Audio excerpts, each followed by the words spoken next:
Hello, creatures of the night, and welcome to another episode of Monsterific, a deep dive into creature features and the monsters that made them. I am your creature preacher, Isaac, here to tell you about the monstrous work that goes into making iconic monsters big and small, and today I've got a very exciting episode for you guys. I know last time you were here, you heard me talk all about 1931 James Whale's Frankenstein movie. At the very beginning of that, I did mention another movie that I was quite excited about, and that is Guillermo del Toro's Frankenstein from 2025. And I saw it.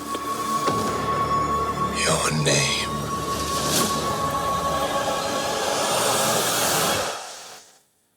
Victor Frankenstein.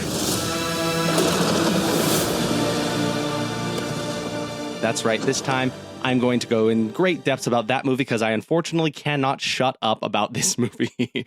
It was just released on Netflix here, and you can catch it there. It is a fantastic movie. I was fortunate enough to go see it in the theaters. I don't think it's still in theaters anymore. Some theaters might be showing it by the time this episode comes out, but you can watch it on Netflix, where I think most people have been watching it, and it is unfortunate because this is a movie that demands to be seen on the big screen. I truly cannot be more thankful. I saw it quite a few times in the movies, unfortunately. But yeah, this is big. This is Guillermo del Toro, the guy who brought you The Shape of Water and Pan's Labyrinth, some fantastic films, now making his life's work. Since the ripe age of 7 years old, he came home from church one Sunday morning, turned on the TV and started watching a couple monster movies, those black and white monster movies. One of those was James Whale's Frankenstein, which just completely opened his world. He suddenly understood it. As I've mentioned before, he says this is the time that he felt like he saw the Messiah. He truly understood the religious affiliation with, angels and saints and those kinds of things. And then all the way to age 13, when he finally reads Mary Shelley's novel that he found at a store, and he noticed, hey, this isn't anything like the movie that I love, actually, and I love this too. This doesn't exist. You know what? I'm going to be the guy to make this. So he basically reads this novel and decides his entire career path then and there. He's like, I'm going to be the guy that makes this book into a movie. It's really inspiring to see him go from this young age to, now a over 50-year-old man who has finally gotten to make his life's work here. I drove, as I mentioned in the last episode, a whopping 10 hours to catch the premiere weekend of it at the Egyptian Theater in LA. From where I sit in my office currently, I can see about 19 different items of Frankenstein paraphernalia. So needless to say, I was pretty excited for this film. I would argue that Guillermo del Toro is my favorite director. I still think my favorite movie of all time is The Shape of Water. So I was very, very excited for this one. I was like, this man knows this story. He loves it. I love Frankenstein as a tale. I think he's going to do such a good job. But I was a little nervous to go into this one, honestly. It's really scary when you love something so much and you want so badly for it to succeed. So there was a lot riding on this one, both for me as a fan, but I'm sure also for Guillermo del Toro, right? So, I think there was a lot that was riding on this one. A lot of people were talking about this. He makes really great epic gothic tales. He makes the macabre beautiful in ways that no other director can. And he has a huge love for monsters, which is exactly what we're here to talk about, right? So clearly, I'm a fan, but no matter where you sit with the movie, there can be no denial that it is a beautiful, beautiful piece of artistry made directly from the heart and painstakingly crafted by hand. Period.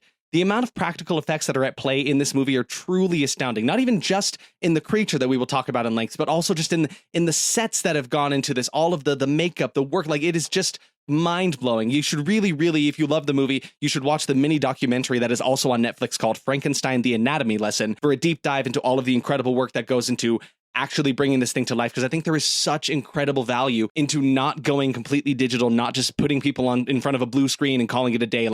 I think it is helpful both for the audience to feel like this is a whole, real, fleshed out world, but also for the actors to join in and say, I can really feel this thing in front of me, this monster, this creature, or these elaborate sets, these laboratories, this big ship, this Navy vessel that I'm supposed to be on, because Guillermo del Toro loves it. He is a strong proponent for actually making things by hand, a strong stance against AI, and we love him for it. So about the movie, if you are not familiar, Frankenstein is a 2025 American Gothic science fiction film produced, written, and directed by none other than Guillermo del Toro, based on the 1818 novel by Mary Wollstonecraft Shelley, Frankenstein, or The Modern Prometheus.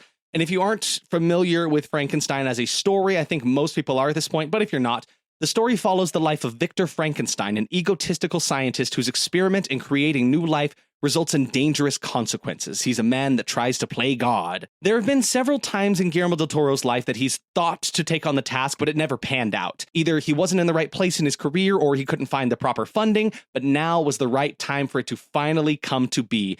In several interviews, he talks about how there are pieces of Frankenstein in everything that he's made, everything from his earliest down to Kronos all the way to Pinocchio, one of his more recent. You can see little nods, influences, and homages to the 1818 text and James Whale's film. You can tell they really had a profound effect on him and got us to where we are today with this movie in 2025. Del Toro said of his inspiration for making the movie, "It was a religion for me. Since I was a kid, I was raised very Catholic. I never quite understood the saints. And then when I saw Boris Karloff on the screen, I understood what a saint or a messiah looked like.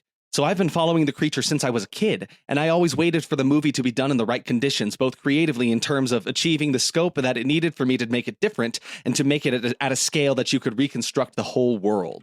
Frankenstein was initially in development for Universal Pictures, actually, with Del Toro casting frequent creature collaborator Doug Jones as the creature. And if you don't know Doug Jones, he's a fantastic creature actor. He's done lots of work specifically with Del Toro. You know, he was the Faun in Pan's Labyrinth. He was several of the ghosts in Crimson Peak. He also plays the Baron in What We Do in the Shadows, the TV show. So the two of them were originally going to get together, and Doug Jones was going to play his creature, as he always has. And Bernie Wrightson was also being eyed for the monster's design. Now, Wrightson was an American artist known for co-creating the Swamp Thing and, most notably, for his work in 1983 illustrating Mary Shelley's novel with the very book-accurate portrayals of Victor and the creature. It's very different from what you see in Boris Karloff's version, right? He doesn't have the squared-off head and the bolts in his neck, that kind of look. He goes more for the book-accurate look where he's got the sunken-in features on the face, the gaunt eyes, the long hair, the grisly look in his face. It's a bit of a darker take on it, but it does live more akin to what Mary Shelley was going for in her description of the creature in the book. Unfortunately, Bernie Wrightson did pass away in 2017, so that couldn't come to be.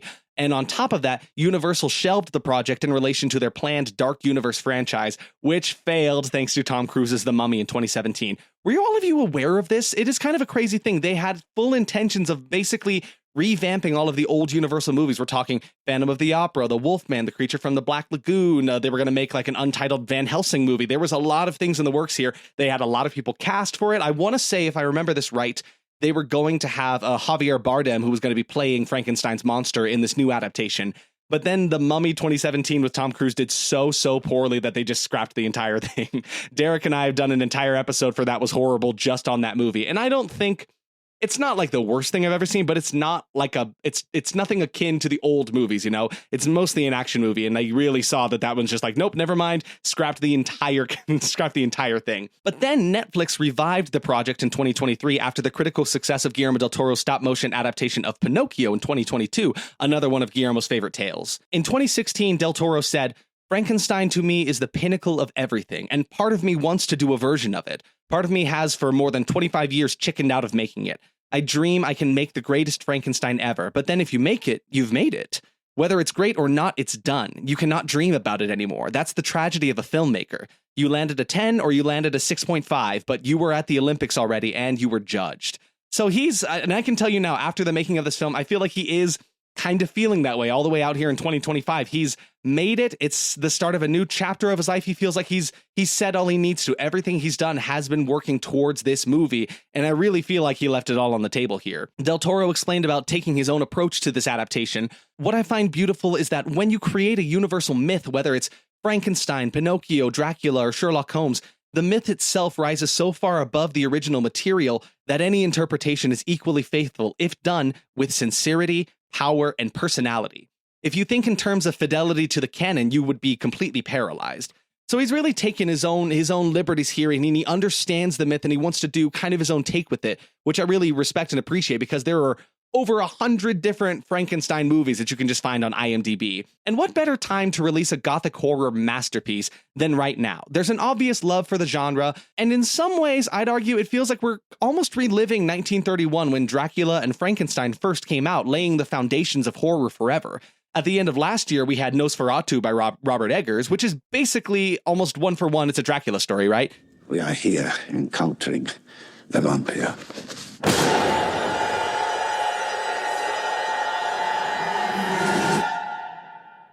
Nosferatu. If you don't know too much about Nosferatu, it's kind of an interesting story.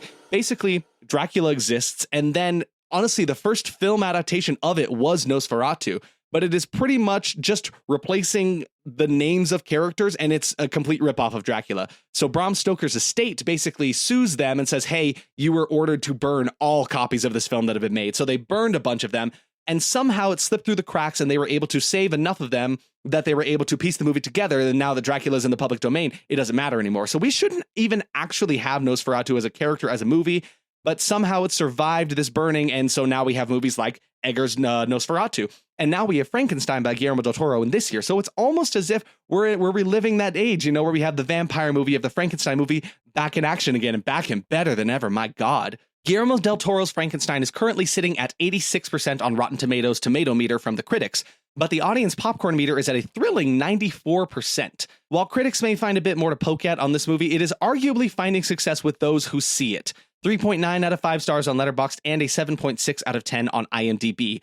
All reasonable ratings, but this movie is a smash hit with those it resonates with its themes of paternal trauma, outcasts, and the misunderstood, wanting for acceptance, and literal and metaphorical monstrosities. So on a first watch, I had literally just finished listening to an audiobook of the story, because, the drive was 10 hours long, and the audiobook was about like a little over 9 hours, I think. So I was a little hung up immediately watching it on all the ways that the movie differs from the book, because, it was such a big thing. Guillermo has talked about it his entire career. Anytime he's made another movie, any interviews, he always talks about the movie that he's always wanted to make is Frankenstein. Everything has been building up to this. And so knowing that he has such a love for it and such a reverence for this story, I'm like, I think he's going to make the most book accurate adaptation of it.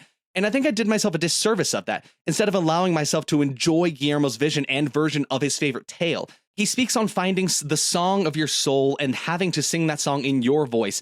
This is the song of his soul, done in his voice, and it is beautiful. It is breathtaking, everything about it. On another viewing of it, I let go of what I thought a new movie adaptation of Frankenstein should be and listened to Guillermo sing his song of the great myth that sparked his entire career all those years ago with the film that he was born to make. So that's what I think about the movie. That's where I'm sitting with it. Obviously, I loved it to death. I really could. You'll understand that as this episode goes along. But let's talk about what some other people thought about it. Here's some reviews from the public. Critics' consensus says, finding the humanity in one of cinema's most iconic monsters, Guillermo del Toro's Frankenstein is a lavish epic that gets its most invigorating volts from Jacob Elordi's standout performance. The audience says, with his legendary visual touch, Guillermo del Toro resurrects Frankenstein as a modern Prometheus that's gloriously gothic and heartbreaking. David Elijah Namad from Bay Area Reporter says, Frankenstein is a tale that may have been told too many times, with dozens of films inspired by Shelley's novel having been made. Yet, Del Toro has done what so many have considered impossible. He's made this overly familiar tale seem fresh. J.D. Duran from In Session Film says, when the film begins to relish in its empathy and ideas of self-love and embracing the gift of life, that's where it truly excels, especially thanks to Jacob Elordi, who is the real deal. And finally, Robert Roten from Laramie Movie Scope says, Guillermo del Toro's direction, the sets, production design by Tamara Deverell, the elaborate costumes designed by Kate Hawley, and fine acting all combined for a horror masterpiece. Now, in that last review there, we mentioned a couple names, right? Because as I've mentioned before, it takes a village to make a monster, and it takes quite a village to make a monster movie of this epic proportions, right? So we have a couple of great creators here that I need to mention. I would be remiss if I didn't say anything about them. So, of course, written, directed, and produced by Guillermo del Toro, you would expect nothing less. Director of things like The Shape of Water, Pan's Labyrinth, Hellboy, you know him, you love him. Cinematography by Dan Laustin, who is known for other Guillermo del Toro projects like The Shape of Water, Nightmare Alley, and Crimson Peak, who also worked on John Wick Chapter 4. Now, if you'll notice something here, in pretty much everybody I'm about to mention here, all of them have worked with Guillermo on his prior projects. He really does love to find the right people and continue to work with them. He has such a good team, and all of them understand each other. They have a shorthand so they can get this movie done the most efficiently, the best way to get the image out of Guillermo's head and out onto screen, and they all come together in such a beautiful way. I really love the way that he describes it, because he doesn't describe any of the different departments as separate, right? He doesn't describe the art department as different from the costuming department, different from the cinematography, from the direction. He calls it all basically legs of one table, and all of them work together to make this thing come to life. So he doesn't see himself as like the head honcho. He basically sees him more as like as a conductor, I suppose, like putting all of these things and making the symphony come to life in such beautiful ways. You have gorgeous costumes by Kate Hawley, who has done previous work with Guillermo in Pacific Rim, and most importantly, Crimson Peak, where she had these awesome, beautiful period piece outfits that were gorgeous to look at, which Guillermo has said was, quote, a dress rehearsal for Frankenstein, full stop. It is no surprise that this gothic movie that he had made was basically leading up to his Frankenstein, right? If he could never end up making Frankenstein for whatever reason, at least he had that movie to show what his would kind of look like. And I know Crimson Peak is not his most loved of all of his movies. I personally enjoy it quite a bit. I do think it is a gorgeous, gorgeous movie in the colors. He's not afraid to have such good like saturation. What I really love about both Crimson Peak and this one is that he loves to use period accurate, costumes and such. And he does a lot of research into making that, as accurate as can be, because he knows that there are people out there that are huge fans of these kinds of things. And if something looks inaccurate to you, it pulls you out of it. If that painting is not in the right style, if that dress is not the right length for something, those kinds of things would pull people out of it. And he really, really does think about these kinds of things. But he does it in this heightened sense. He loves to make movies that are basically fairy tales of like real life situations, which I love. I really think that's what pulls me to his movies, really, is the heightened sense of wonder and fantasy within these like realistic situations. Production design was by award-winning Tamara Deverell, who has 20 wins and 26 nominations under her belt for her various works. She's known for her work on Nightmare Alley and Priscilla, as well as work on TV series such as Star Trek Discovery and also The Strain, which is another Guillermo del Toro project. The music by Alexandre Desplat, I hope I'm saying that right. This guy's got 119 wins and 352 total nominations for all of his various works.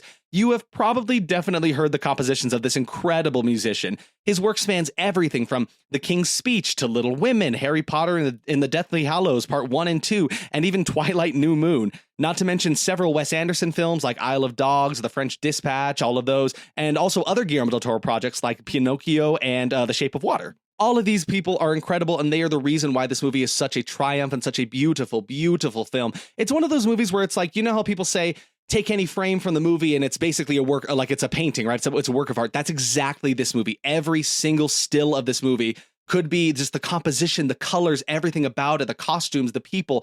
It's so, so gorgeous. It is true art on display, and that is all thanks to all of these people. But we are here to talk specifically about a monster, right? That's what we're here to do on Monsterific, and none of that would be possible without the wonderful makeup design by Mike Hill, a special effects artist, makeup artist, and sculptor who specializes in horror, monster, and comic book superhero niches.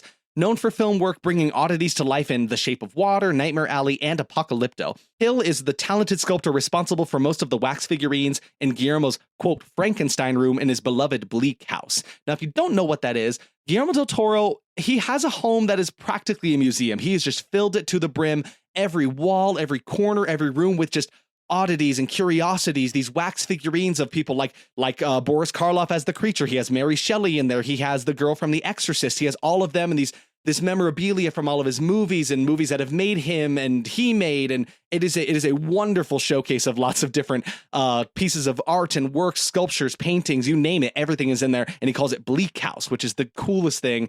I really hope that, one day if he ever sadly passes, that they will open it up as some kind of museum. I think that would be really, really cool. I mean, I want to see it even when he's alive, I would love Guillermo del Toro. Please take me on a tour of your house. So that's all the people that are responsible for bringing this movie to life, all of the teams that have come together and hundreds of other people that are responsible for bringing this to life. But none of that can happen without a strong cast, right? So the cast we've got everybody who's behind the scenes now that can make this possible. Now we have to have the people on screen. And we've got a pretty star-studded cast here. This is another thing that was pretty exciting when they originally announced this movie, was that we were going to have some really, really cool people, some strong talent in the seat for this one. So starting us off, we have Oscar Isaac as Victor Frankenstein, a surgeon hell-bent on recreating life from death. And this guy is at the top of his game here. He does such a fantastic job at portraying the worst guy He is terrible. If you know the book of Frankenstein, you understand Victor Frankenstein is terrible. He's awful. And I think even in this one, this rendition of Victor Frankenstein goes even further. And there was nobody who could ever be other than Oscar Isaac. Guillermo del Toro had basically invited Oscar Isaac over to his house one time, and just to meet and chat about stuff. They were talking over Cuban food. They were discussing, their lives, their careers. They started discussing their dads and their personal relationships there, and it got really deep between the two of them. And then Guillermo offers to him, he's like, I've been working on Frankenstein my entire life. This is the movie that I need to make. And I think you need to be my Victor Frankenstein. He felt it. He saw it. That was the moment. This is my guy. And pretty much every character in this movie, the roles were written for them, right? Because Guillermo del Toro is the one who is behind writing the script. And so from the beginning, it was always supposed to be Oscar Isaac. And it really shows everything that he does here. He portrays the arrogance, the self-centered nature of this character, this guy who basically goes on to play God, right? Only monsters play God as the caption for this movie. And he does a fantastic job portraying it in this movie. And his relationships with the other characters also really amplify that. We've also got Mia Goth as both Lady Elizabeth Harlander, who is the fiance to Victor's brother in this adaptation, William, whom he develops feelings for, and not just her, but also Baroness Claire Frankenstein, Victor's late mother, who dies giving birth to William, his younger brother. So we have a cool dual role. This has been a really good year for dual roles. We have movies like Sinners, we've got The Monkey, there's Mickey 17 that also came out, and now we have this one. Lots of people playing dual roles in movies, which I really, really enjoy. It really shows their range as characters. But yeah, there's a lot of deep diving into there about the relationship between Mia Goth playing both his love interest and his mother, which I think is really, really interesting. And Mia Goth does a really good job here. I really enjoy Guillermo basically flat out has said that his rendition of Elizabeth in this one is a bit different than the one in the novel. And he quite frankly has said she is supposed to personify Mary Shelley herself in her curiosity, her ability to question things, her understanding of man, her odd interests, because in this one, Mia Goth plays a much more interesting Elizabeth character than she is in the book. In the book, she doesn't really get a lot of agency or doesn't really get to do much. She has a bit more to do in this one. She loves insects. That's what she's studying, her weird oddity. And I think it's a welcome addition to her character in this one for sure. We also have Felix Kammerer as William Frankenstein, Victor's younger brother and Elizabeth's fiance, who has a much bigger role in this one. It's still arguably a small part in considered to all the other roles here, but he's not like, a 5-year-old child like he is in the book. So he is now an older version of this, still young, Victor's younger brother in this movie. You've got David Bradley as the blind man, a blind old man who befriends the creature in a cottage, which is one of my favorite sequences in the movie. I was so happy to see that they were doing that because it's not something you get in all Frankenstein adaptations. Like it wasn't in the 1931 version of the movie, right? They did bring it back for The Bride of Frankenstein, but I still think it weirdly kind of like made it a little silly, I guess. I don't know. And then it was parodied even further in Young Frankenstein, right? Where they really just kind of made it a very silly thing. The creature spills soup on himself and it's kind of a ridiculous thing. I really love that they were doing this and they were doing it justice, right? You've also got Lars Mikkelsen as Captain Anderson, the head of the Royal Danish Navy expedition to the North Pole, who finds Victor at the very top of the movie. Again, another thing that is not in every adaptation of it. If you know the book starts out as basically the way this story is told, there's lots of different layers to it because it starts out as a Captain Walton, who is writing a letter to his sister about this man he has found, Victor Frankenstein. So basically, we get to a point in the movie where it's like the monster is telling a story to Victor, who is telling a story to Captain Walton, who is then writing this story in a letter to his sister. Like it gets layers and layers deep on like who is telling this story through so many different versions of the tale, right? We've also got Charles Dance as Baron Leopold Frankenstein, Victor's strict, oppressive father and a renowned physician. Now, if you know Charles Dance, this dude is a bad guy. Everything that he plays, but the thing is, he does so well at it, right? He is so good at playing this like evil, dark to his core man, and he does a great job in this one as well. You've also got Christoph Waltz as a new character here with Henrik Harlander, Elizabeth's uncle and a wealthy arms manufacturer who funds Victor's experiments. He was a new addition to the story that is nowhere to be found in the books, completely fabricated by Guillermo del Toro, and it is really interesting to have his addition to the story, and we'll get into that when we discuss the movie here. But of course, all of this is building up to the most important thing of this movie, right? Here on Monsterific, we are here to talk about the monster, and we have a fantastic performance here by none other than Jacob Elordi as the creature, a monstrous creation of Victor Frankenstein. So here's the thing. This role was not initially cast as Jacob Elordi, right? He actually came in pretty late to the project. The very early days of them announcing this movie, they only had 2 actors attached to it. They had Oscar Isaac, who's playing Victor Frankenstein. That's been set from the beginning. But then they also had Andrew Garfield, who was supposed to play the creature in this one. Now, this is before the actors' strikes had halted filming, and so he was no longer able to commit to the schedule after that fact. So they had to scramble about to get this together. I really loved his stance on this. He didn't panic about any of this stuff. He wasn't super concerned about not having the actor for this, a couple months before they started filming. His whole team was panicking. We need to push out filming. We need to push it out. He said, no, we're just going to let it happen. a miracle is about to happen. I don't know how he knew, but he did. He just trusted the process, and he basically, not only in that regard, but also at several points in the movie, he said the movie will accept what it needs and will reject what isn't working. It just won't work. If this thing isn't working for whatever reason, we don't need it in this. What will happen is supposed to happen. It is meant to happen, and that is exactly what happened with Jacob Elordi here coming in as the creature way late in the game. I mean, we're talking, they basically had already done complete casts and makeup work done up for Andrew Garfield for about, I think, 9 months working on the makeup for him, only to have to scrap everything and start fresh to get a Jacob Elordi in this. And I will be so frank here. I was a Jacob Elordi hater right at the top of this. I was not a believer in this. And because I really love Andrew Garfield as a performer. I think he's really wonderful. And I thought he would do so good in this. And I was so wrong. I really cannot believe, like, now every time I've watched this, because to be completely frank, I think I've watched this movie about 7, maybe 8 times at this point, and it's only been out for like less than a month.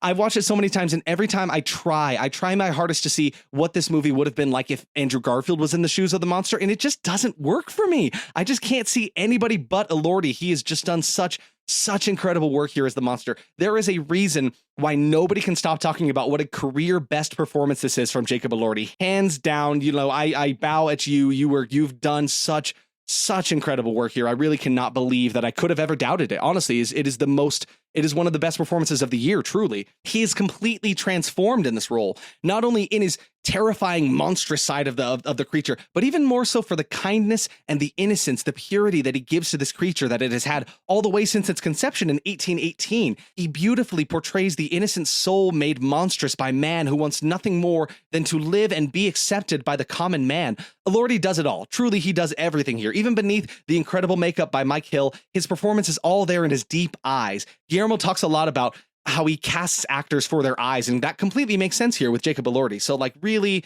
I could not have asked for a better creature actor. He is up there with some of the best creature performances of all time. I cannot speak highly enough about him. This rendition of the creature's design is more true to book and its features, but also takes some of its own unique twists. You know, it's not like the Boris Karloff version of it. It's definitely more akin to Mary Shelley's original text description of it, which is not an incredibly lengthy description of it, but it's still, I would argue, it is more accurate to that, right? But it does take its own liberties here by being heavily influenced by anatomy drawings of cadavers. This one does not feature harsh stitching, instead smooth seams along this beautiful frame. And that's another thing. There have been a lot of people complaining about how beautiful Jacob Elordi is, right? Like, as the creature, they didn't make him very monstrous and ugly, right? And Guillermo has spoken on that. He has said earlier in his career, he would have made him more of a beast, with a crushed in nose and looking more ogreish, But as he grew older, he accepted that Victor would have been making this creature beautiful, right? It is his quote unquote newly minted human being, as Guillermo says. Why would Victor strive to make something that is hideous like many other takes of this and many other renditions of it, right? It makes a lot of sense that he would go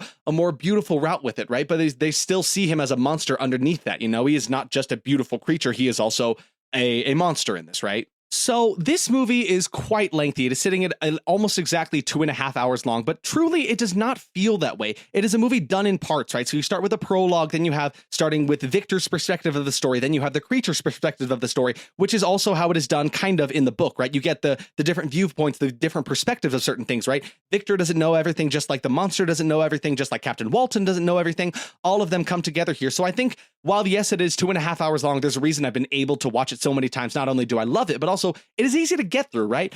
But there's a whole lot of movie to handle here and to cover, right? So I say, let's ignite this show with the spark of eternal life with a breakdown of Guillermo del Toro's Frankenstein 2025.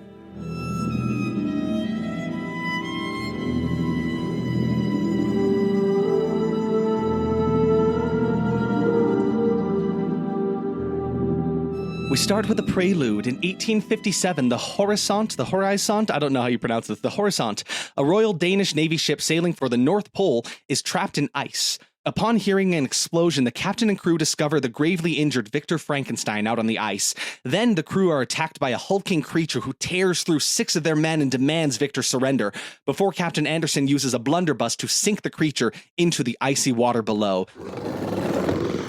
Bring him to me!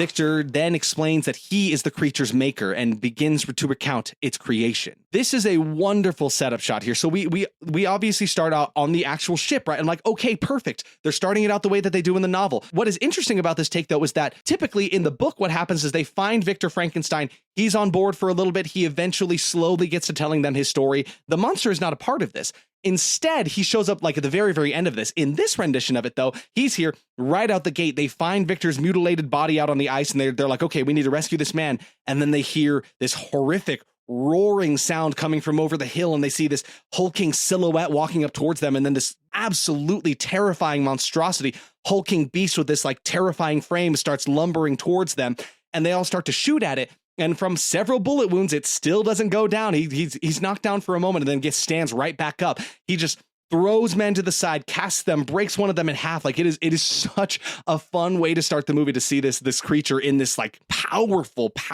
capacity. He truly cannot be stopped. He's just an unstoppable force of nature that is purely terrifying to them, right? And so I was curious here when I was like, how are they going to get rid of him here? So what they do is they take the blunderbuss, shoot into the ice below him as he's trying to shake the boat and rock it. And speaking of the boat, this entire boat was a physically built set. The entirety of it built up in a parking lot in Toronto, built onto a gimbal, which is basically a mechanism that allowed for the boat to rock and move when the creature attempts to take it down by pushing it on the sides. It is such a beautiful set, and you can tell in all the work that goes into it, the painstaking effort to like show the frost all along the edges of the boat. The entire thing works, even the frost on the people's costumes, all of it is working so well here.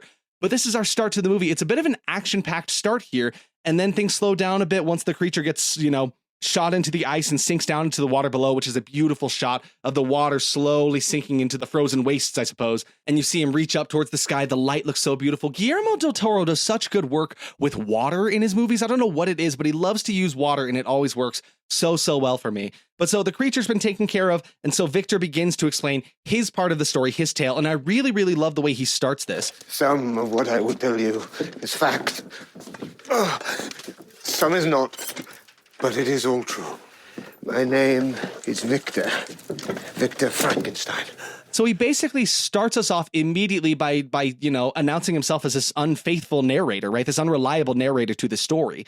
And so you can kind of take that as you will on like what you hear from the story or not. But so we start out with part 1, Victor's tale.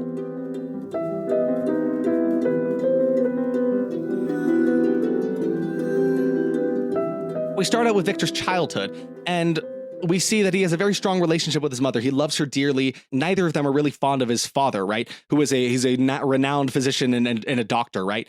Victor's mother dies giving birth to his younger brother, William, who becomes the favorite of their aristocratic father. Grieving his mother and hardened by his father's abuse, Victor becomes a brilliant, arrogant surgeon obsessed with curing death through science. It's always been for her. He loved her. She was his first love, right? As most mothers are to their children, I think. He takes her death so heavily that he's like, I'm going to do this. I'm going to conquer death. Because there's a bit of an insinuation from young Victor to his father that he thinks he let her die. He knows he wasn't too fond of her. He got the child that he always wanted, this bright, blonde-haired child, while he has this like dark raven hair that he feels his father resents him for. And so there's a bit of a suspicion that he believes his father allowed her to die, or at least he failed in his work. So he was like, I will not fail. I will succeed. Everything you know, I will know. I will be you and everything more, A young Victor sees this vision of a dark angel. It is like basically a wooden carving of an angel that comes to life in his dreams with this background of fire behind her. It is a truly like in pure Guillermo del Toro fashion here. It is the religious association with it, right? Is the gorgeousness here. It is a completely fabricated thing in this movie, and I enjoy it just because it is Guillermo del Toro at his best, right? And I think he really sees this as a sign that he must follow his journey and conquer death as if on some religious mission from God, which really just feeds into his arrogance here, right? But there's some important lines here that I think tie into his adulthood here. Like there's a bit where his father's trying to teach him on some medical stuff, and he says, "There's no spiritual content in tissue and no emotion in a muscle." Because he's basically asking him, why is the mass of a male heart more than the mass of a woman's heart, right? Is it depth of emotion, anything like that? No, of course not. No spiritual content in tissue and no emotion in a muscle. Really good line. What is most notable here is that Guillermo del Toro and team have talked so greatly about how nothing in this movie is an accident. You do not understand the amount of, like, not only days, weeks, but months and years that go into the research to make this movie happen, to make everything as accurate as possible. We're talking down to getting different swatches of fabric for certain costumes, right? Scouting for the right locations. Are we going to build this set? Are we going to go a little more digital on this one? We're just going to go film on location. Because they did a lot of that. They filmed a lot of stuff in Scotland and Edinburgh, where Mary Shelley spent a lot of her time, which I think is a really cool connection to this movie. But most notably, they put a lot of effort into the colors of things, right? Every time period in this movie, be it in Victor's childhood, in his past, when he was a young adult, or even in the present, right, where we're actually telling the story, all of the costumes have their own color palette. They all mean something, right? Specifically, Victor's mother, all of her costumes are like top to bottom in this like bright crimson red color, right?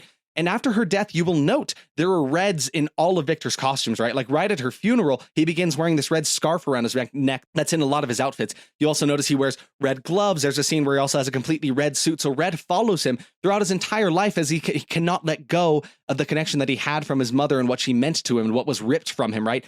I really feel like his entire journey here all stems from this and the loss of his mother and just being unable to handle that, and resenting his father for it. And like, that is his sworn duty, is I'm going to best you. I will do better than you did and avenge my mother's death where you failed her. I will make this right. Next up in our story, we move to Edinburgh. So it is 1855. Victor is expelled from the Royal College of Surgeons in Edinburgh for reanimating corpses, which a disciplinary tribunal denounces as sacrilege. They say, this is an abomination. God gives life and God takes it. They will not stand for this blasphemy here. Conception, that spark, the animation, the thought and soul, that is in God's hands. God.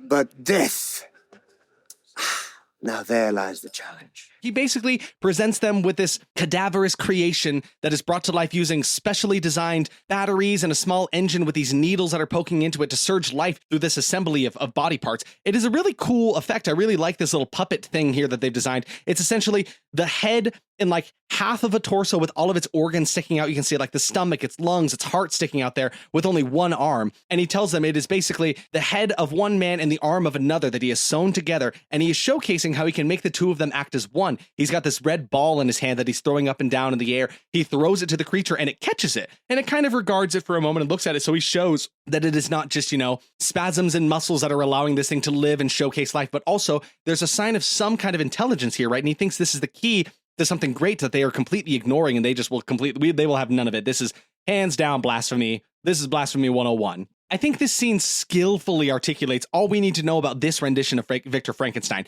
His arrogance, his swagger, the way he prances himself about the room as if he's hot shit, and his dangerous certainty that his way is the right way. Guillermo's talked in length about how the most evil men in history that have led to all of these tragic things have always been so certain. And that is something that this version of Victor really, really carries and showcases to a T. What must be studied and understood is what he believes here. He believes that he is unto a god, right? Taking life from death into his own hands. Perhaps God is inept, is what he says. Really spitting in the face of God, right? Thinking he is above it all. This abomination that Victor showcases here is an actual practical puppet, puppeteered by a team of performers in like these blue screen suits, right? But again, it's another thing that could have been CGI and they could have just added it in later, but Guillermo went the practical route, and I love that, especially with his monsters, loves to go practical, and I love that. The inspiration Guillermo del Toro cited for this Victor was rock stars like Mick Jagger, David Bowie, and Prince, which is really interesting.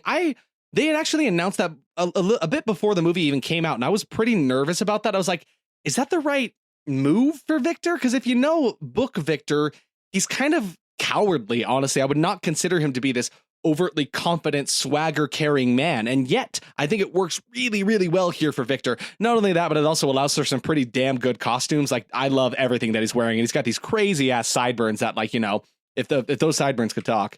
After this sequence, we meet Henrik Harlander, who is an arms merchant who was in attendance at this lecture of blasphemy, and he offers Victor unlimited funding and an isolated tower to continue his experiments. So this is, if I had to come at this movie with any kind of complaints, right? Obviously, I love the film, but, I'll try to analyze all aspects of it. If I had to have any complaints about the movie, it is the fact that Harlander is a completely fabricated character. He does not exist in any other iteration of the movie. He only exists in Guillermo del Toro's Frankenstein. And you have to ask yourself, why does he need to exist in this version of it? What does he add to the story that we didn't get from other characters, right? Because the only thing I have to gripe about with him is that, like, it kind of took me a second to like search for why they put him in here. You know, if you're going to create a story, a character in this, you know, old tale, what is his purpose? Why did we need him instead of somebody else? You know, I think the only downside to that is like his addition to the story does take time away from other things that maybe I would have liked to see, you know, maybe more time spent on other things or things that didn't get put into the movie that could have been added from the book. You know, Harlander takes some time away from those things, but I didn't hate him. That's the thing. Unfortunately, Christoph Waltz is a kick-ass actor, and everything he does, I enjoy. So like he nails the role. He plays it with such a pompousness and this air of, you know, better than you. You know, he's got lots of money. He does the aristocrat very, very well, and I think he was perfect for the role. It's just like you wonder why he's here, and I think personally his reasoning is that Guillermo really wanted this lavish laboratory for Victor Frankenstein to have, and this big grand set for it. And unfortunately, Victor, while he is a baron, he doesn't actually have a lot of money. There's a line in the movie where he says basically revolts and fires left them with nothing. They kept the estate of Frankenstein and basically nothing else. So he actually doesn't have a ton of money. So in order to fund that thing, I think that is why Harlander's here. Not only that, but also to introduce Elizabeth as a character as well in a moment, because she is his niece in this version of the movie. He shows Victor what may be the missing piece of his studies, a fifth Evelyn table showcasing the lymphatic system, showing a configuration to not only distribute, but also store energy, leading to a potential breakthrough in regenerative capabilities, right? So like regeneration that we've never even seen before.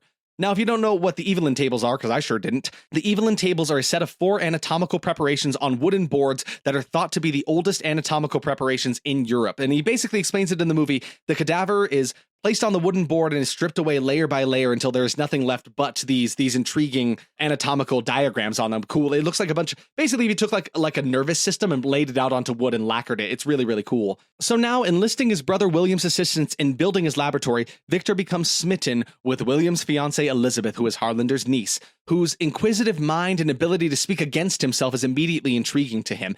It's really fun to see. Victor kind of likes the fact that she kind of like scoffs at him. He's talking over dinner as they meet about, you know, if recreation is possible, but not as a thought, but as a divine act, why whisper it? And she laughs at him.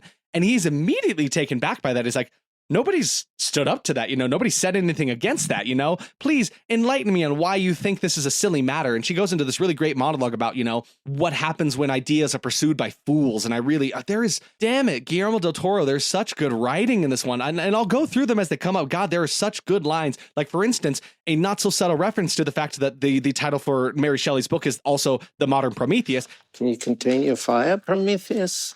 Or are you going to burn your hands before delivering it? Do I want it to be more subtle? I don't think so. I really love like the stab right there, and I think it's such a clever line. I really, really enjoy it. But so Victor is now set on the task, working for Harlander, using his money to the best of his abilities, and he starts his preparations on creating this body up, making this life. So Harlander is able to fund whatever it is Victor may require to finish his studies and deliver what he has sought after his entire life. He takes up residence in an old abandoned water filtration tower that is repurposed to be his beautiful laboratory. A very, very Guillermo del Toro set. It is perfectly weathered. All of the tiles on the walls, there's moss strewing down from everything. It looks wet and weathered and old, and it's perfect. All the shades of green that are all over the laboratory, especially when they add these gigantic batteries that he builds for the thing. It is such a gorgeous set. And it's another one that top to bottom was a practical set, which I love. I love the fact that there are a couple sets that they were like, we need to have a physical space for this one, and this was one of them, and thank God they did. The moment I laid eyes on it, the tower, I could feel destiny calling. All while William and Harlander are hard at work to get this lab in working order, instead of working, Victor entertains himself by spending time with Elizabeth, trying his best to win her heart. And it's sad. It's a cute sequence almost, right? Because in the book, they are, you know, in love with each other, right? In this one, they are not. And so like that adds a different kind of unique take to this story here. She is betrothed to William, his brother, right? But so there's a sequence here where the two of them start to spend a lot of time with each other. You see them catching this butterfly together, you know, they're dancing with each other. And it seems like there's a little bit of a connection here, right? But eventually he does confess his feelings to her. He says, you know, I think there is something between us. I believe in the marvelous, and I know you do too. I feel this connection between us, don't you? And she says, in the hardest mic drop ever, believing in something does not make it true. It's such a good, ooh, I love that. And she basically denies his advances and goes about her way saying, she's not going to leave her husband for him and he needs to let go of this, right? He can't have everything he wants. He is not everything that he thinks he is. And it is such a great, I love that for her character. Again, giving her a bit more agency than she has in the book. So it is after this denial and also because of Elizabeth that he is able to resolve the issue with his designs and can finally begin assembling his creation. There's a time when she's in his little apartment as he's, or I guess it's in the tower, in his study, right, where he's trying to figure out this configuration. What does he need to do? And she talks about looking at like the spine of this cadaver he has on a table and like talking about God's beautiful symmetry. And he's like, oh my God, it's symmetry. That's what it is. So then takes his needles that are sticking out of this thing and this cadaver on the table, lights it up. And then, wow, yeah, in a horrifying fashion, it like starts screaming on the table and convulsing and he turns it off and bam, there it is. That's all he needed. So now we can begin the preparations to actually build the body and bring this creature to life. It's worth mentioning that the National Wallace Monument in Scotland was used as the main inspiration for the design of this laboratory's tower, and it is a gorgeous tower. It is beautiful, beautiful, beautiful. But let's get on to the bodybuilding.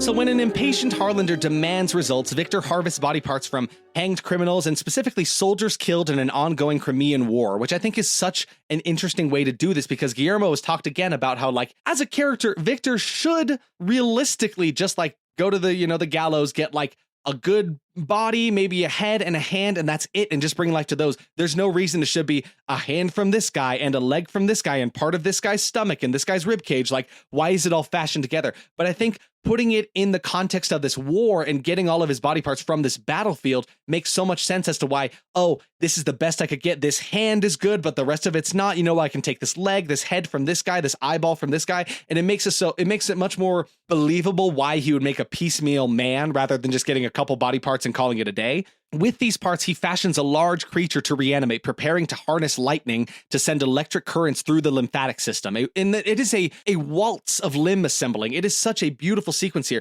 Guillermo del Toro did not want the bodybuilding sequence to be approached from a horror angle. In fact, most of this movie isn't, truly. It's a beautiful family melodrama, and most of the time, like, it is not necessarily a capital H horror movie. Though its roots are set in horror, I still think it is absolutely a horror movie, but not in the sense that a lot of people think.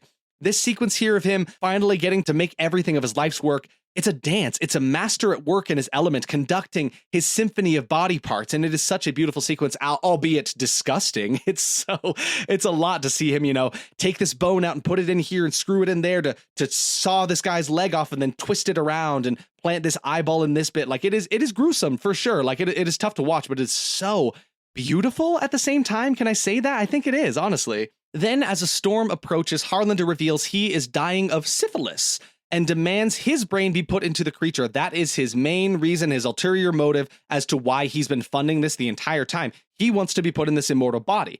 Victor obviously refuses, and he basically tells him, like, what are you thinking? Like, syphilis is systemic. It's in your heart, it's in your lungs, in your brain. Like, all of it is polluted is what he tells him, which is such a harsh word to use about your body. It's polluted. So then Harlander falls to his death attempting to sabotage the experiment in his anger. Victor then can't do anything. The storm's here now. There's no time to wait. Victor then electrifies the creature, but it fails to reanimate, and he sits there pounding on his chest over and over again, saying, no, no, and he's just at its complete loss here. His entire life's work has failed. Nothing went right. When Harlander fell down, he had a piece of the equipment, and it fell down with him and bent. And so, like, that's another reason this failed. It didn't work. Like, he believes his guardian angel, his dark angel, has lied to him, and he slowly trumps off to bed, and he just is just as a wreck after it. You lied to me. You lied. And this laboratory set is beautiful. This is like the peak, one of the peak parts of the movie is this quote unquote, it's alive sequence, right? Where the lightning is flashing, it's all green and smokes, and the red from the battery. This is a beautiful, beautiful scene here. And a completely practical set, gorgeously built, including all these countless mangled bodies strewn about the floors. It is just jaw-dropping. I cannot talk enough about how gorgeous all of it is. And again, it's just to show all of these departments working in beautiful harmony with each other. It's just so incredible. So Victor sees himself as a failure now. He really feels like he can't do it. He's a waste, and there's nothing to do. The following morning, Victor finds the creature alive at the foot of his bed, which is it's something that they talk about in the book that he says, like, he's never seen put onto screen. And it's another thing that Bernie Wrightson actually did an illustration of this terrifying monster standing up at the edge of his four-post bed and just looming over him, right? This scene is so sweet, and it's what makes a lot of the rest of the movie so heartbreaking, because Victor is at first enchanted and sweet to his creation. He takes him in and he takes off of his gloves and he's like, oh, look, we're the same, showing him the warmth of the sunlight, telling him the sun is life as the creature cowers from the light. Face it. Sunlight. Sun is life. The warmth. Yes. He teaches the creature his very first word. He says, Victor. And there's this such warmth in him, from him to the creature. He loves this thing. He's like, I've done it. I'm a success. Look at it and all of its glory. It's finally here. And he says, Victor. And it's the only word that he can say. And this makes this all the more heartbreaking, because this quickly turns with Victor almost immediately going to chain the creature up in the basement like he's some animal, like he doesn't care for anymore. He marvels at the creature's immense strength and rapid healing, but immediately grows bored of it after realizing that he's going to have to care for this creature as if he were a child. And so let's talk about Jacob Elordi as the creature here. He does such a good job of showcasing. He's basically a newborn, right? He's practically a baby here. He has no thoughts, this is a new soul, all things considered. This really goes to show where his work in Guillermo del Toro gave him a couple of books to read in preparation for the role. And one of the books that he gave him was a baby developmental book. And he basically said, read this, and this is what you need to understand about the creature as it starts, right? It is a child. It is a baby, and it can't fend for itself. And so Victor is now going to have to care for this thing. And he really did not think about that initially, right? Growing frustrated with the creature's lack of development, Victor imitates his father's cruel discipline, enraging the creature, continuing the cycle of abuse without even realizing it, because he sees the creature as an it and not a who. He doesn't see this as my son, my creation. He sees this as an experiment, this thing, not a person. In this time, we do see the creature has these incredible healing capabilities. There's a scene, it's probably one of my favorite bits of acting from Oscar Isaac in the movie, where he's shaving the creature's head, because he starts off as a completely bald thing, right? He's a very smooth. It almost looks like one of those, like the aliens in the Prometheus movies, in the Alien series, which is kind of funny because it's the modern Prometheus. They kind of connect there. He's got this like pale colors. He's not incredibly green. He's just got a lot of these cool scar lines going all over his body, but yeah, completely smooth on the head. One of my favorite little Easter eggs Guillermo del Toro has mentioned, though, if you look closely at the angel, the dark angel that Victor keeps seeing throughout his life, she's got these cracks along her forehead. And if you look at the creature's head, he has very similar scar lines that basically mimic that. So they're like connected here, right? They're one and the same almost. We see Victor caring for him. He's shaving his head, and you can see he's growing increasingly more frustrated with him. He's not listening to him. But again, it's a child. He wants to look at his reflection in the mirror. He wants to see the world around him. He's curious about everything around him. And like Victor cannot stand it. He did not ask for a child. He didn't understand that this is what he was signing up for. But in a moment, he's away from the creature. The creature grabs the razor that he was shaving him with and squeezes it in his hand. And this is my favorite part from Oscar Isaac. He just runs up to him. And he's like, stop it. What are you doing? He's just like, it's just at his wit's end. He doesn't understand how to make this creature listen to him. He's just not equipped for this at all. The stress has just reached its peak here. And I really love his performance here. And he gets really upset with it. And the creature tries to touch him with his bloodied hand. And he shouts at him. He says, don't touch me. Don't ever touch me. And you really start to show Victor's anger and awful nature towards this creature. He's not a good dad, right? And like, on one hand, he didn't intend to be a father, but like, you're in this situation now, you got to step up, stepdad step up better than this guy did. But so we see that the creature is cut into his hand, and very, very quickly it heals up. And so whatever that was on the fifth Evelyn table that Harlander showed him must actually be real. So this creature has incredible regenerative properties. To what extent, we don't know yet. But so we see that this creature can take quite a beating and still come back okay. I really love, here's another fantastic line in this movie here, where Victor, after creating this thing, walking away from it, says, I never considered what would come after creation. And having reached the edge of the earth, there was no horizon left. The achievement felt unnatural. Void of meaning. And this troubles me so. So shortly after this, we don't really know exactly how much time passes with just Victor and the creature as he's basically trying to raise this child on his own. Arriving with William, Elizabeth questions Victor's treatment and bonds with the creature. I really love that she sees this creature and is immediately taken aback by it. She's just enamored by this thing and just like finds like their souls connect almost immediately. And she basically asks Victor, why do you have him chained up here? And he quickly is like, oh, for his safety and mine, and it doesn't know any better. And she retorts with, but you do. The creature may not know better, but you do, and you still decide to do this. But so Elizabeth and the creature do share some tender moments here. She even teaches him his next word, right? Because Victor, all he's taught him is Victor. That is the only word that he knows at this point. It's the only word that he says, and he basically uses it for everything. And he starts to grow increasingly annoyed by this. And Elizabeth, in her kindness and the warmth that she shows him, she puts his hand up to her throat and she says, look, my voice makes sounds. My name is Elizabeth. Can you say it, Elizabeth? And he doesn't say it. She leaves the room after he gifts her. It's so cute. He has nothing in the world. All he has is this basement where he has this little stream of water in front of him that he's enamored by. He's got leaves all around him. And, the only interaction he gets is with Victor when he comes down to visit him from time to time. But really, all he has in this world is nothing. And still, he has this leaf and he gifts it to her. And he gives her this leaf and she keeps it for the rest of the movie. Unbeknownst to him, she keeps this gift that he's given her. But she is so sweet to him and teaches him his second word, which is Elizabeth. And there's such a sweet moment where after she leaves the room, he kind of like lovingly touches his throat and he goes, Elizabeth. and oh God, the voice that Jacob Elordi uses and creates for this creature is so good. I love it so much. But so Elizabeth sees him, this creature, for his innocence, his intelligence and purity, not as some monster as Victor has made him out to be, telling Victor off, basically saying only monsters play God. Victor is angered that all the creature can say is Victor, Victor, Victor. But Elizabeth tells him, perhaps for the time being, that word means everything to him. And that broke my heart. That really showcased what Victor is to this creature. It is his father, his creator. It is everything to him, right? And especially since it's the only thing he's seen now until Elizabeth has showed up. It is all he is, and that is everything to him. It's the only word that he needs. It's Victor. It's Victor.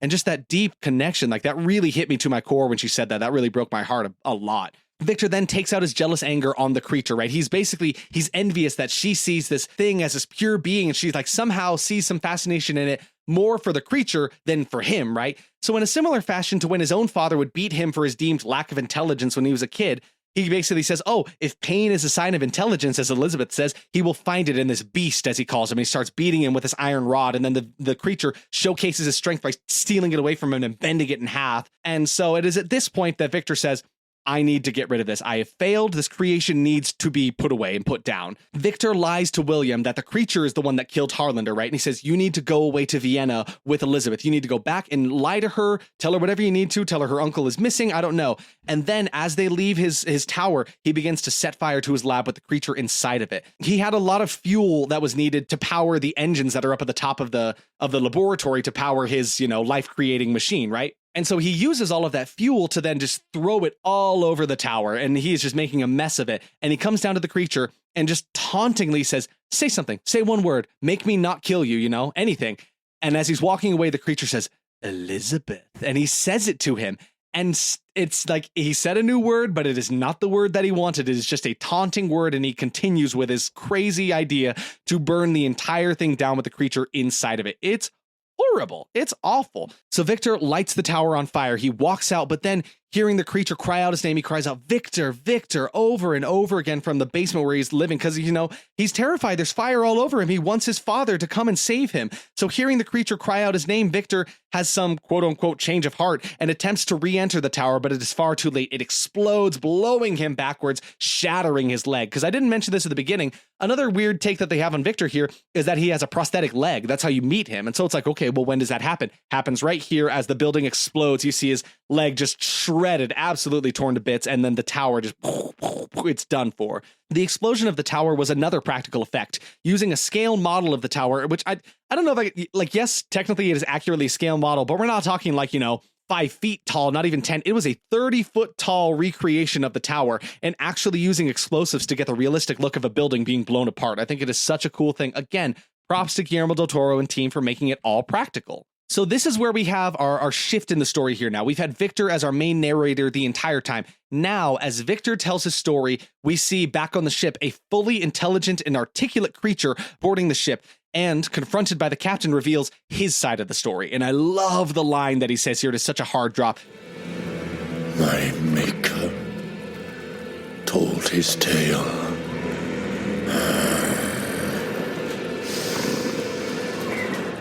Then I will tell you mine.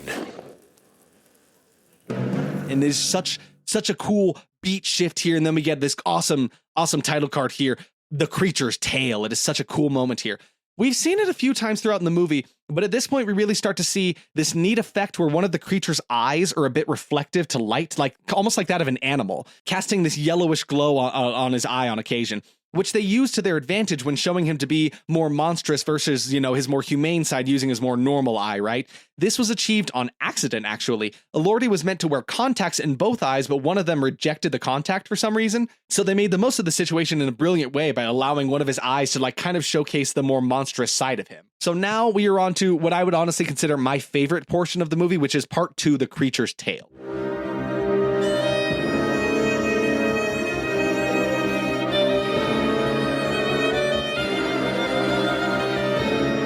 So now the creature is in the seat here, not as an unreliable narrator. He's here to tell the truth and shed some light onto the scenario that Victor may not even be aware of. The creature escapes the explosion and wanders into the woods. Aimlessly, he wanders, trying to make sense of these unfamiliar surroundings. He has no idea where to go. He's completely lost in this world. He's then shot at by hunters and understands that his wounds can heal somehow. He understands that he's been shot and wounded, but then he can see that they're no longer there. He can heal himself. He then takes shelter in the mill gears of their farm nearby, watching the hunter's family through the walls. The creature takes a liking to this family and secretly helps out their farm work. They thank their unseen benefactor as the spirit of the forest. They gift him with clothes and food, unknowing the fact that he is living in their abode right in the wall right next to them. The creature slowly learns to speak by observing the family's blind patriarch teaching his granddaughters to read, learning words like friend and thank you. It is such a cute scene to see him watch them and love this family and yearn to be part of them. He sees the blind man pat his granddaughter on the head, telling her a good job, and he starts to pat himself, and it's the cutest thing. He just wants, to feel loved and be loved and love people. It is just truly this number one yearner is the creature, Frankenstein's creature. I think part of what makes this movie's length fly by is the fact that it is reinvigorated with life once we reach the creature's tale, which is my favorite half of the movie, of course. It really amps up the movie all over again when you've been here for, over an hour and a half of this movie at this point, and you still okay, there's still more to see. What is the creature side of this? It re-excites you for the rest of the movie. So there's a long sequence here of him, slowly learning from them and watching them and learning the ways of man and slowly learning chunks of language. He still is not getting an incredible grasp on this. But there's a really, really neat bit where the family's house is attacked by wolves. And he sees the wolves are ravenous and they're scary to him. And he sees the hunters shoot them. And he sees the wolves attack the sheep that are on the farm here. And he says something really, really profound that is such a compelling thought that I would never have thought. But he says, the hunter did not hate the wolf. The wolf did not hate the sheep. But violence felt inevitable between them. Perhaps, I thought, this was the way of the world. It would hunt you and kill you just for being who you are. It is also in the sequence that we see the creature slowly start to grow out his hair, and something that I really loved here, another nod to an older Frankenstein movie, is that the creature, as he's growing out his hair, you notice he's got this one shock streak of white in it, almost in homage to the Bride of Frankenstein's hairstyle, right? Where she had the black hair with the white curvy streaks in it. I think that's a really, really neat effect here. So after the wolves had attacked the cottage, they decide, okay, we're going with the rest of the family up for winter to go hunt the wolves and stuff. And so the old blind man is left behind. Apparently they do this every season. This is his ritual. He's like, every winter I pray alone in this house, by myself. So the creature befriends the blind man, who shows him friendship and teaches him to read and speak fluently. He reads from several books in this time, such as the Bible and Paradise Lost, as well as Ozymandias by Percy Shelley, who is Mary Shelley's husband. And I really love that this is another shift from the book, where in the book, he doesn't actually get a real relationship with the old blind man. He gets the one sequence where he tries to make a connection with him before the family comes back and they attack him and shoo him out of the building. Instead, we actually get a lengthy sequence of the two of them developing this relationship, and this old blind man is not burdened by the sight of, seeing this thing and immediately seeing him as this other and this creature. He feels and senses his kindness. He can understand that his countenance is good, and he trusts him, and he makes a friend of him. And it is such a beautiful and heartfelt sequence here. And I love getting to see the creature happy for a moment. There's even a line here. It's before the two of them meet, but he says, for a brief moment, the world and I were at peace. And I love that. I want nothing more than for this sweet boy to get everything he wants. After they've made a bit of a connection and he understands a bit more of the ways of the world and language, he starts struggling to remember his past. And so the creature journeys to the ruins of the laboratory and discovers the truth about his creation and the address of Victor's estate. He understands that he is a monster, what he is made to be, that he is made from several different body parts. You know, he is a monster. And he is so saddened by this deeply. It breaks his heart to understand this. And so after he finds all of this out, he returns to the farm and finds that the blind man is being attacked by wolves. So then he fights them off in this truly monstrous form. Like, I didn't mind it too much, but like, it is definitely like, if you're not fond of animal cruelty, it is definitely kind of hard to watch as he tears into these animals. You know, he throws this one into the fire. He breaks this one neck. He like rips the pelt off of one of them. It is pretty grisly here. But again, there was a pack of wild wolves that were attacking the only friend that he has in the world. So he protects him here, but I think it is a really cool showcase of like the creature and his powers. So he fights them off and then goes to comfort his dying friend before the hunters come back and they drive him away. It is so sad to see him crying to this old man and telling him, you know, I am the child of a charnel house composed of refuse and discarded dead. I am a monster. And the old man tells him, you know, I know what you are. You are a good man. He sees him for what he is, not for as he looks, but what he is inside, which is something that Guillermo del Toro does such a beautiful job in. It's one of the reasons why The Shape of Water is one of my favorite movies of all time, because in that one, the main girl, the love interest, is talking about what she sees in the creature. And she's basically having to ask, you know, what is it about this thing? Why do you love this creature? You know, can't you live without him? And she says, when he sees me, he does not see me for what I lack or how I am different. He's excited to see me, you know, because in the movie, in The Shape of Water, to delve into that for a little bit, she is mute, you know, she can't speak at all. And so that makes even her kind of an outsider and an other. And this creature does not see her that way. It sees her for her. To be simply put, it sees her. And in this way, again, the blind man here cannot actually visibly see the creature, but he can see into him, his soul, his person, what makes him, right? And he teaches him such valuable lessons. There's another moment here that's beautiful where the old blind man is talking about how sometime in his past, he had taken a man's life, an innocent man, a good man, and he's been repaying for it ever since. You know, he thinks that's why he's blind now, is because that's the revenge taken upon him here. But he says, Forgive. Forget. The true measure of wisdom.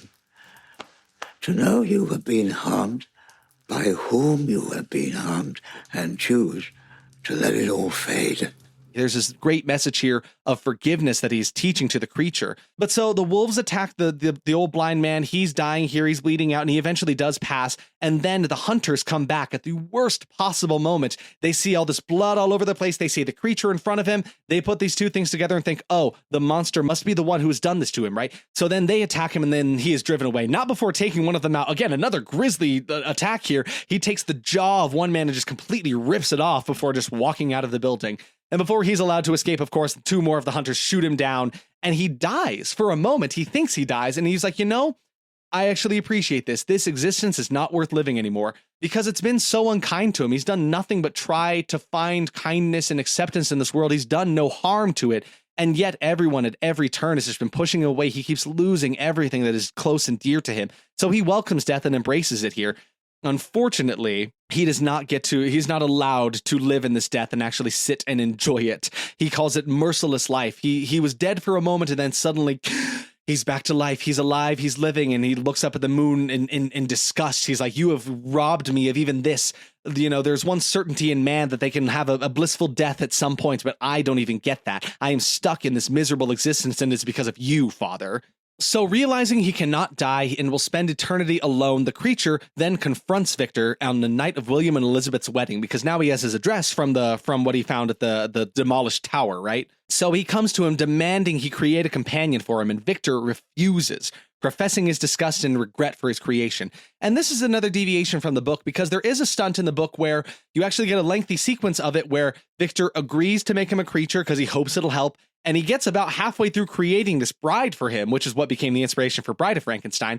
But then he decides he cannot create another monster, cannot bring another thing like him into the world. And so he tears it apart right in front of the creature. And this is where the creature really becomes, the creature in the book is a bit more monstrous and evil at some points. And he basically vows, you've done this to me, then I swear to you, I will be with you on your wedding night. And he basically vows to kill Elizabeth on the night of their wedding. But in this one, instead, Victor refuses him and tells him, you know, I will not create another thing that is like you. And you, I've created something that is truly horrible. And I love that the creature retorts with someone you created someone. Because again, this entire time, Victor is not seeing him as a person, as a living being. He sees it as as a thing, which is exactly the issue that his father had, right? Because basically his father sees him as an extension of himself, which I think is exactly where you can fail as a parent, right? If your child fails, and that means they failed you, because there's a line right at the beginning of the movie where Leopold Frankenstein says to Victor, "You bear my name and with it my reputation. I pray you remember that," right? Because like everything is riding on his reputation and his name. If Victor fails, and that means he fails. And that's exactly how Victor sees his creature. He sees it as an extension of himself, as his thing. And if it fails, if it is not intelligent enough for him, if his experiments did not go as he wanted, he feels a failure and hates this creature as a result of it, right? He puts all of the blame onto the creature, and he continues to do that throughout the movie. He really blames everything on the creature. He blames the creature for the death of Harlander. He blames it for everything. This is another line. This is another scene where they drop some banger lines, and these next couple scenes are some of my favorite lines in the entire movies.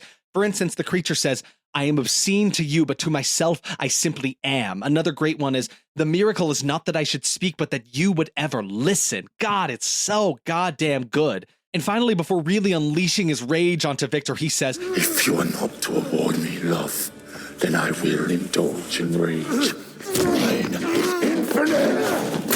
So attacked by the creature, Victor attempts to shoot it, but Elizabeth enters after hearing this commotion and embraces the creature. She regards him with this love and is shot instead.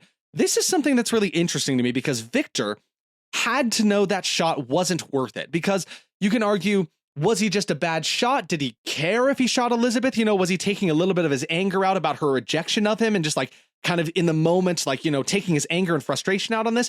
Because he knows for a fact the creature cannot die. So even if he didn't actually successfully shoot the creature, or if he didn't shoot Elizabeth in this moment here, if he shot the creature, it wouldn't matter. So was it really worth taking the shot? I don't think so. I think he had to have known some harm could have and did come to Elizabeth. So I think it is absolutely his fault here. It is not an accident that Elizabeth throws herself in front of the creature. In this sequence here, William, as her husband, runs into the room and tries to fight off this creature, who throws him off, and now he becomes mortally wounded as the creature fights off all of these guests.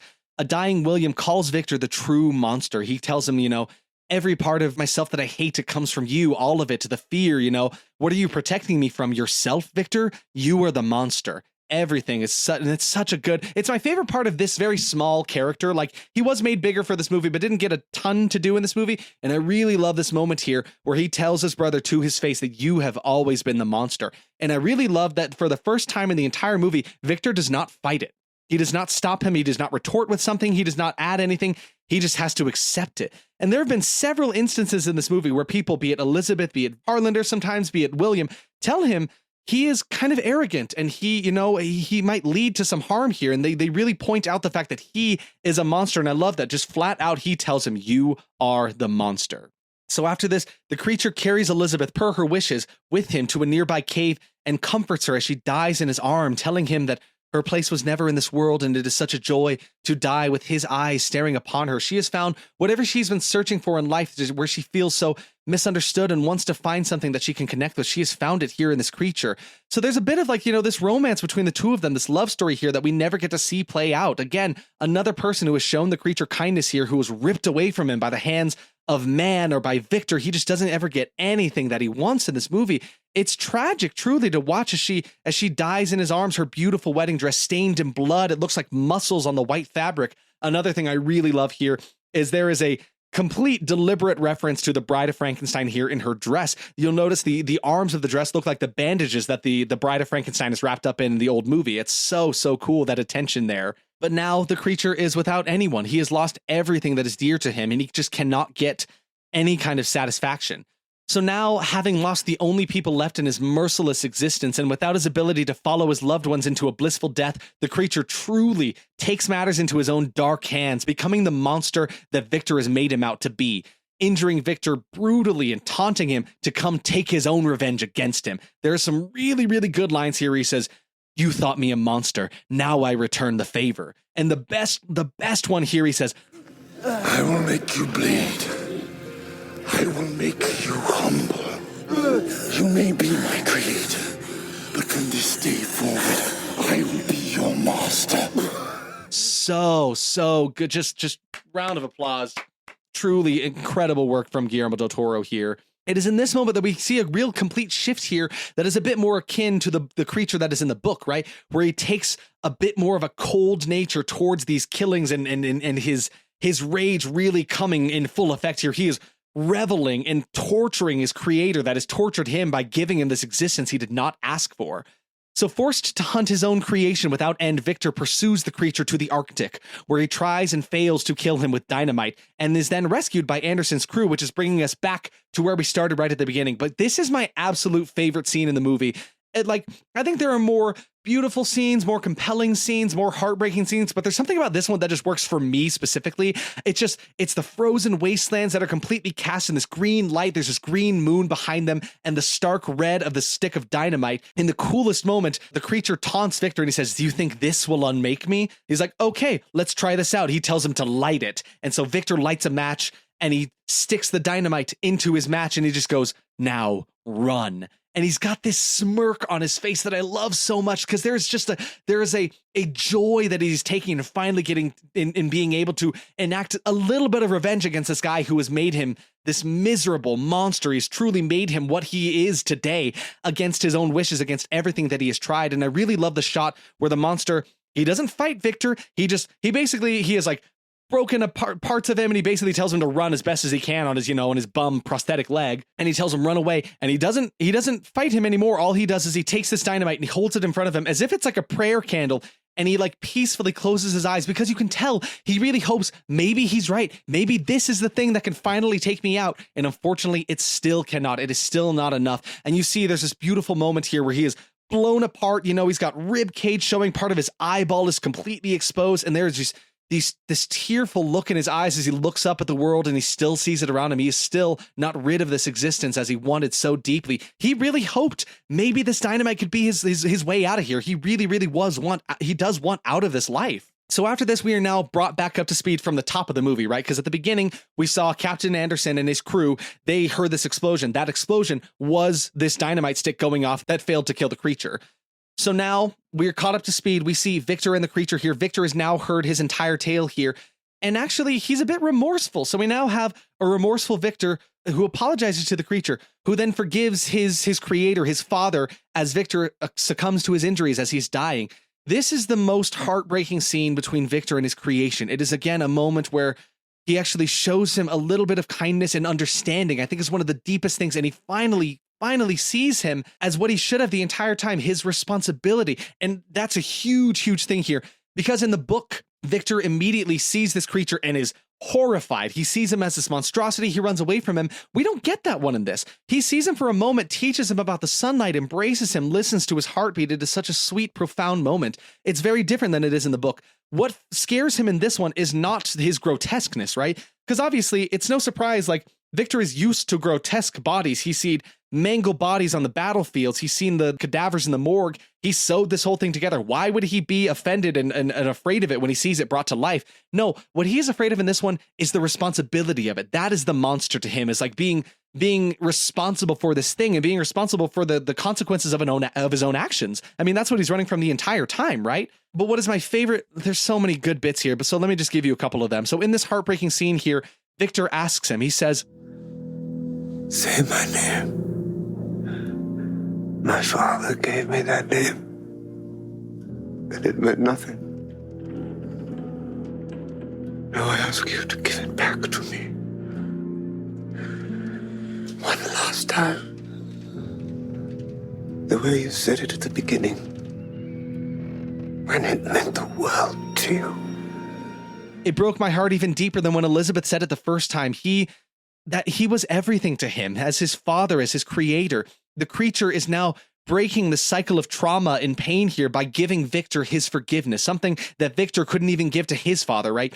And embracing his life here. It's beautiful. And again, Victor says, "Forgive yourself into existence. If death is not to be, then consider this my son. While you are still alive, what recourse do you have but to live?" It is such a gorgeous line here that suddenly takes such a heartbreaking, what could be bleak story here and actually turns it on its head. And it's such a hopeful story about loving life and taking it for what it is and embracing what there is and what you have. So now Captain Anderson, after seeing this exchange and hearing all of these stories, he allows the creature to walk off of the vessel without any of his men attacking him. He allows him to exit safely. And then the creature, seeing this enormous ship that is stuck in the ice and, these men are all doomed to their death here, he uses his strength to push the ship into the open water. And then Anderson abandons his own reckless pursuit, telling his crew that they are returning home, and they all cheer. So now, alone, the creature reaches out to embrace the sunlight again, just standing in it, basking in the sun, as Victor had taught him right at the beginning.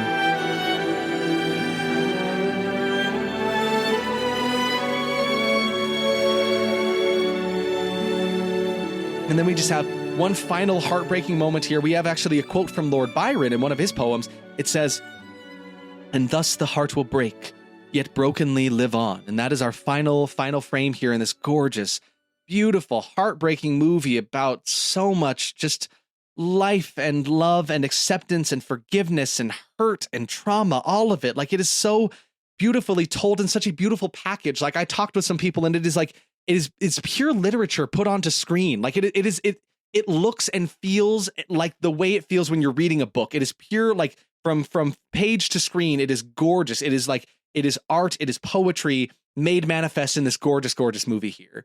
So let's talk about the creature again, because we're first and foremost a monster podcast here. So let's talk about Jacob Elordi's creature here. So it has a kill count of quite a bit, actually, if you really think about it, because at the beginning, he confirmed killed 6 of the unnamed sailors. He kills 3 wolves in that fight where he's trying to protect the blind man. 1 unnamed hunter where he rips the jaw off of that guy. There is a scene, I'm not sure entirely if this guy died, but when they're at the wedding sequence and there's a couple of wedding guests attacking him, he does throw one man into the mirror and it shatters and he crumples to the ground. So he might be dead, but then he is also accidentally responsible for the death of William Frankenstein, right? He thrusts him against this to the side and he bangs his head on something hard enough for him to die. And then in some ways, you could argue he is, responsible for the death of Victor Frankenstein. It is his doing as to why he's out here in the frozen tundra where he cannot survive very well, and why he succumbs to his injury. So we have a whopping 13 total deaths in this movie that are just at the hands of the creature. But they're all kind of some deeply intentional, some of them not. And I really, really enjoy that. This rendition of the creature of Frankenstein's monster is a bit different from the book, because in the book, his kills are very cold and methodical and calculated, killed with such devilish and malicious intent. In this one, most of these deaths are either in self-defense, an accident, or to protect somebody else, right?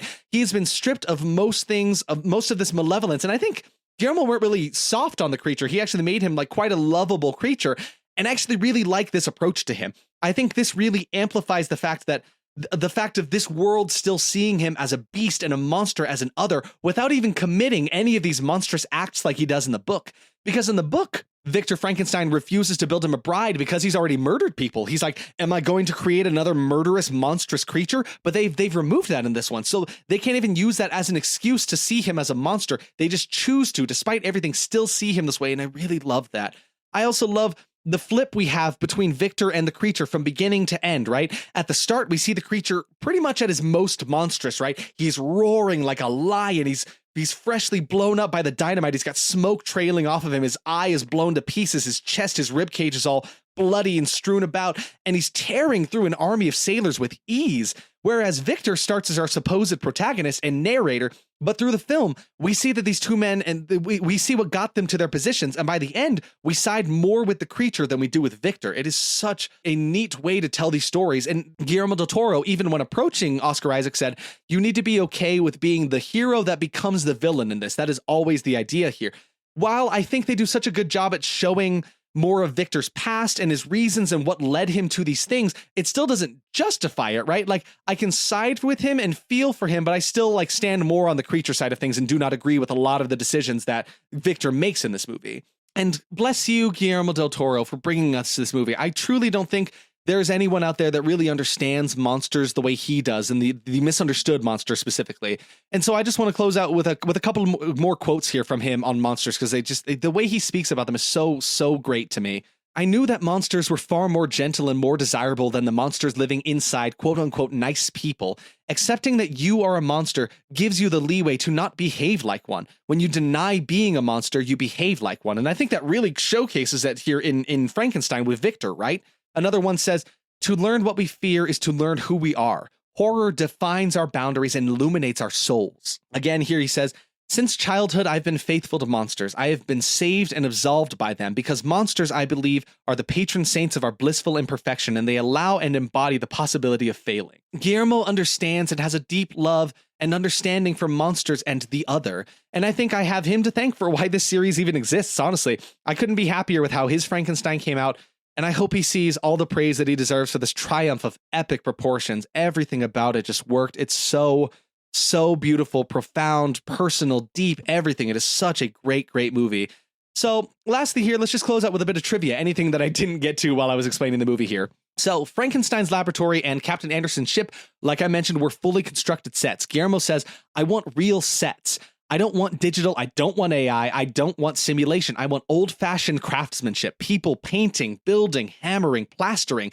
He is such a big proponent in keeping the arts alive, and God bless him for that. I love his stance on that. Keep the arts alive, please. Playing Frankenstein's creation was the most demanding role of Jacob Elordi's career. He spent up to 10 hours in the makeup chair for extensive makeup application.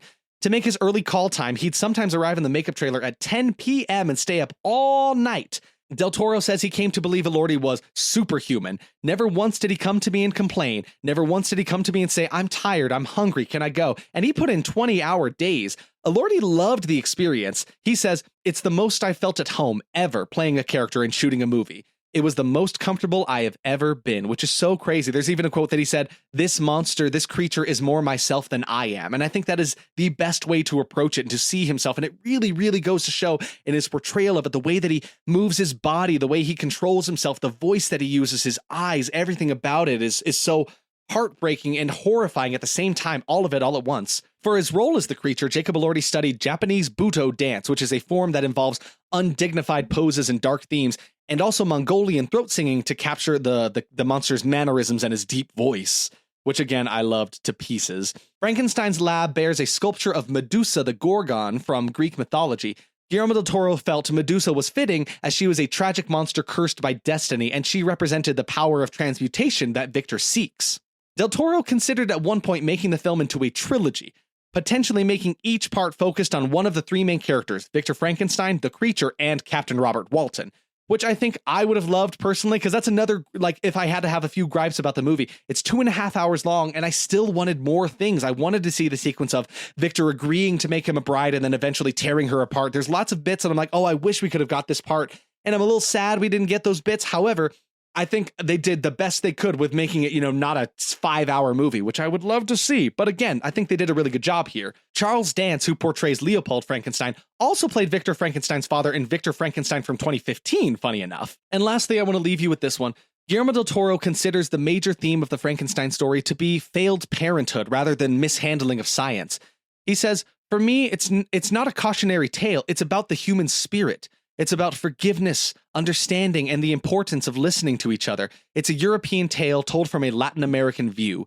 Scholars have argued that the moral tone of Mary Shelley's first edition is focused on failed parenthood, while, without the forgiveness in this version here, while the tone of the second edition, which is much more commonly published, is misuse of science, right? So he really leans into the failed parenthood aspect of this. And I think it really comes to show here in his deep connection with, a lot of his movies have to deal with, dad issues and parental, misdeeds and all of that kind of stuff. But yeah, that's my time here to discuss Guillermo del Toro's Frankenstein with you in no short time at all. Thank you so much for joining me here. It has been a pleasure to get to gush about this movie. There's a lot to cover here, and I know I didn't get to all of my thoughts here. There's a lot to pack up here, but I hope got a good feel for it. If you haven't watched the movie, please go watch it now. You have to see this wonderful masterpiece. I'm very happy that I got to see it in theaters and see it up on the big screen, because that is just truly the way that it is meant to be. I'm very happy that Netflix was able to fund this movie and make it so it could finally happen at the end of the day. I am just sad that a lot of people waited around to see it on Netflix, because I think it is truly a movie of epic proportions.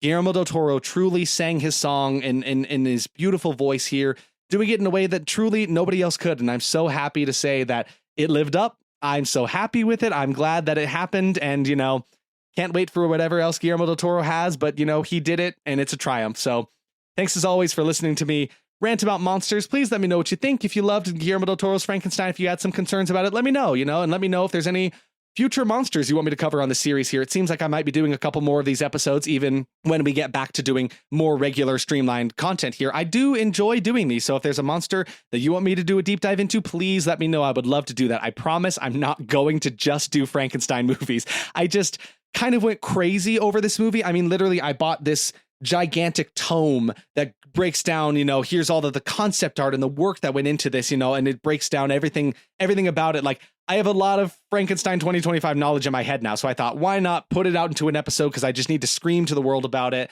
So there you have it. Thanks for listening to me here. So please, I'll see you next time. And as always, remember, there are such things as monsters.